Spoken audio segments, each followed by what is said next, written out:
Security Board find the world to be no safer than it was last year at this time, and therefore have decided to set the doomsday clock at 100 seconds to midnight.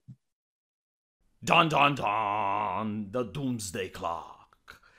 What I love the most is the black masks as well. I mean, it really adds drama and tension to the whole situation, doesn't it? It's kind of like if you're in a hospital and you make a wrong turn and you enter a room and everyone around you has a hazmat suit. Doesn't that add drama to the situation? I guess like a hazmat suit also adds drama. No matter the circumstance, if you see a guy in a hazmat suit, boom, instant drama. So, okay, let's talk a little bit about the doomsday clock first. This is literally a fear-mongering tactic, which you have people that aren't connected with anyone who actually does the geopolitics, right? But every time that they need to fearmonger a little bit more, ooh, the clock gets closer to midnight. Ooh, it's getting closer. Ah, it's getting closer. Stop moving it then. You can move it back. Why are you moving it forward? So yeah, you know, like the fear-mongering. It used to be a thing during the Cold War. A lot of people profited from the fear-mongering. The first profiteers were the mainstream media because they get ratings. When people are scared, they're glued to the television. It's like, oh, what's going to happen next? Ah, no, the doomsday clock. Ah, it's moving forward. Ah, someone stop it. Secondly, there were a lot of companies that were building bunkers and stuff. I mean, well, you kind of can say that they were making a pretty penny out of the fear-monger. And then the politicians, of course. Of course. I mean, the politicians vote for me and I'll keep Russia at bay. So a lot of people profit. Because at the end of the day, this is not like a rational discourse. This is not like an intellectual conversation. No, it's pure fear-mongering. That's what it is. And it makes sense given the geopolitical strategy that is unfolding right now. To the point where I made a video a couple of days ago talking about a guy donating a kidney. And I had people in the comment section, it's like, Russia is about to invade Ukraine next to Romania, and this is what V is talking about?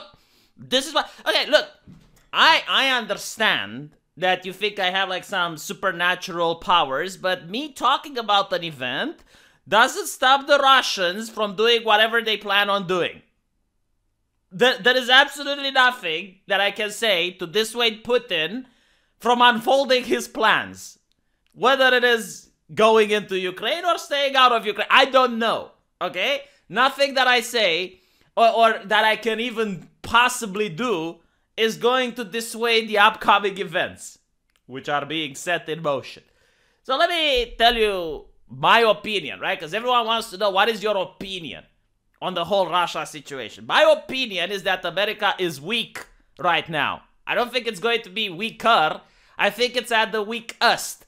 After you see what happened in Afghanistan with the retreat, where you have like this really interesting way of retreating by pulling out the military first and leaving the weapons second and the civilians third. Yeah, it's a little bit of a blunder, I would. And because of that, many nations around the world that are competing with the US at the power scale are trying to see how much stuff they can get away with. So on one hand, you have China, which is trying to see whether or not it can get into Hong Kong, whether or not it can get into Taiwan. And now you have Russia trying to pressure NATO not to put military bases in Ukraine. Now, NATO is saying any country who wants to join NATO can join. It's up to Ukraine to decide. Alright, but if you look at history, you have the Cuban Missile Crisis, where Cuba wanted to have nuclear missiles from the Soviet Union in its borders. And America went, yeah, you do that and it's nuclear war. Alright, so it's literally the same situation, but in reverse. At the end of the day, I'm not casting moral judgment. Right? Like, obviously, America wants NATO bases in Ukraine. Russia doesn't. So, Russia tries to pressure NATO to come to the conversation table and have a discussion on whether or not it is possible to come to an understanding. Well, it seems that they didn't come to an understanding, so now things are escalating. And this is why people are a little bit on the edge. However, if you look at what's happening in Kazakhstan, well, it might make you have a little bit of breath of fresh air, because Russia is now more worried about Kazakhstan. You see, Kazakhstan not only is one of the world's biggest suppliers of uranium, and in a world where everyone wants to go nuclear, uranium is very important, not just for making nukes, but also for making energy reactors. And then you have Kazakhstan with the aerodrome, where the Soviets launched missiles into space and all of that stuff, right? So I don't think we're going to see an incursion into Ukraine simply because Russia is more focused with Kazakhstan right now. Of course, you know, just because there's that, I don't know, maybe they're going to put the lid on it really fast. Maybe they're going to move on from Kazakhstan and then have this done by March so then they can return in dealing with Ukraine. I've no idea. I genuinely don't know. But what I do know is that I don't think, I would find it very unlikely that within the next couple of months you'd see Russia do anything in Ukraine. Like, I would be Pikachu face. But again, I don't speak with the Russian generals. I have no idea what they're up to, so I might be proven wrong, right? Because this is something that only the Russians know. But what I do know is that finally it makes sense why Germany doesn't want nuclear reactors. It turns out that Germany is very friendly with the Russians, despite what people think when they look, oh, the European Union, Russia, bad. No, like Germany, politically speaking, seemed to be a lot more cozy with the Russians than initially suspected.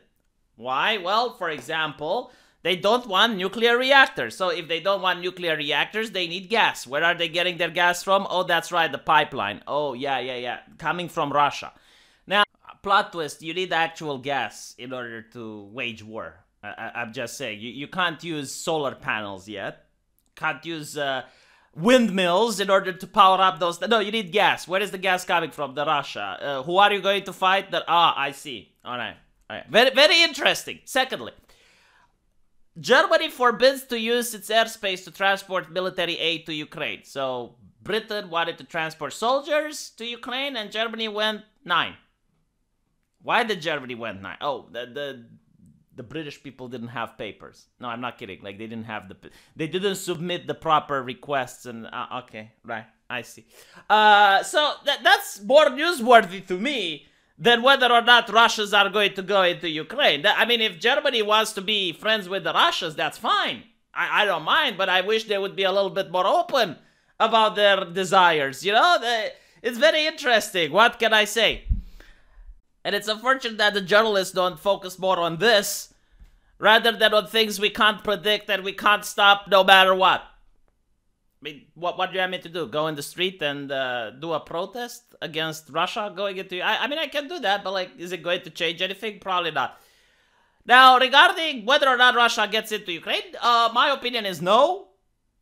Unless China also gets into Taiwan. Like these things are connected. If one of these things happen, the other one will definitely happen as well. And what will end up is World War III, which is something that I would prefer not to see in my lifetime or my children's lifetime. I don't think it would be a good idea, especially given to the fact that we now have the capability of waging war like we never did in human history. And the destruction would happen at an unimaginable scale. So this is why I would prefer that things don't heat up. But again, my preferences don't matter, do they? It's whatever happens, happens. I can just look at it, analyze it, and give you guys my thoughts. And in the meantime, let's go back to what I like to do best, which is talk about some other person donating a kidney to someone else, because at least that is something I can have more opinions on than geopolitical things that's happening across the border. Let me know what you guys think, and I'll see you in the comment section. Take care.